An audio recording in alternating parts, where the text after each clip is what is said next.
Bienvenue à tous dans cette seconde partie de Business Africa.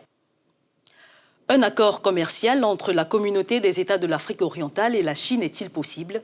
Une question à laquelle les deux parties pourront apporter une réponse au sortir des négociations sur le libre-échange. Problème, le Kenya, qui accuse Pékin de tirer grand profit de ces échanges, n'est pas prêt à prendre part aux discussions, auxquelles sont pourtant conviés les 6 pays de la communauté des États de l'Afrique de l'Est. Les détails sont signés William Baïha et Philémon Ballet. L'heure n'est pas vraiment aux réjouissances entre la Chine et les pays d'Afrique de l'Est. Les 6 pays de la sous-région et singulièrement le Kenya s'inquiètent alors que Pékin insiste pour la négociation d'un accord de libre-échange. Le gouvernement kenyan craint de voir son propre marché et ceux de ses voisins inondés par les produits made in China. L'Afrique a la capacité et l'aptitude d'atteindre son développement d'autosuffisance. En tant qu'étrangers ou en tant qu'amis et partenaires, nous souhaitons simplement leur apporter une assistance, bien entendu à la demande des pays africains. Face aux critiques, les Chinois se disent prêts à négocier un accord commercial avec les pays de la communauté des États est-africains à travers le Kenya. Je pense que ce dont nous avons besoin, c'est des programmes qui vont au-delà de la politique.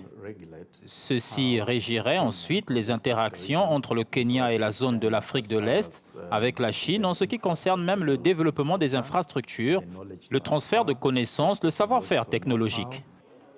Au-delà de l'Afrique de l'Est, le déséquilibre de la balance commerciale en faveur de la Chine est mal perçu, notamment aux États-Unis, une situation qui alimente la guerre commerciale entre Washington et Pékin. Capitaliser sur l'agriculture pour booster l'économie au Bénin, c'est le programme mis en place par l'ONG bénino-nigérienne Les Jardins de l'Espoir afin d'orienter la jeunesse vers l'agriculture bio.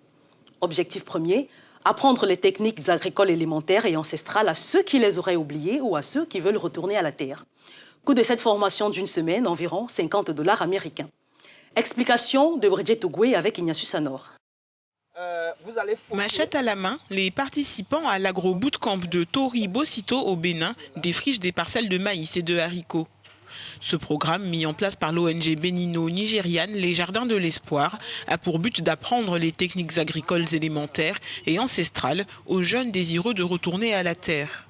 Pendant une semaine, les 25 participants apprennent différentes techniques agricoles, suivent des cours de marketing et rencontrent des agro-entrepreneurs qui ont réussi.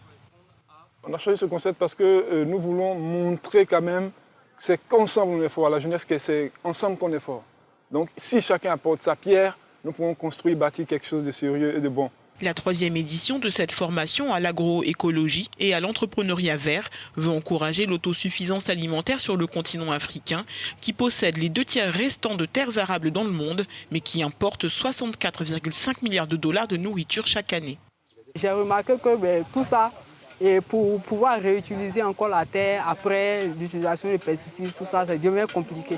Donc pourquoi ne pas produire de façon naturelle et utiliser sa terre de façon durable? Sur les 85 participants des éditions précédentes, 10 ont déjà démarré de nouvelles entreprises et 8 ont accéléré la production sur leur terre. C'est la fin de ce numéro de Business Africa. Merci d'avoir été avec nous. Nous vous invitons à nous suivre sur nos pages @Africa News et @AfricaNewsFR pour la langue française. Très bonne suite des programmes sur notre antenne. Au revoir.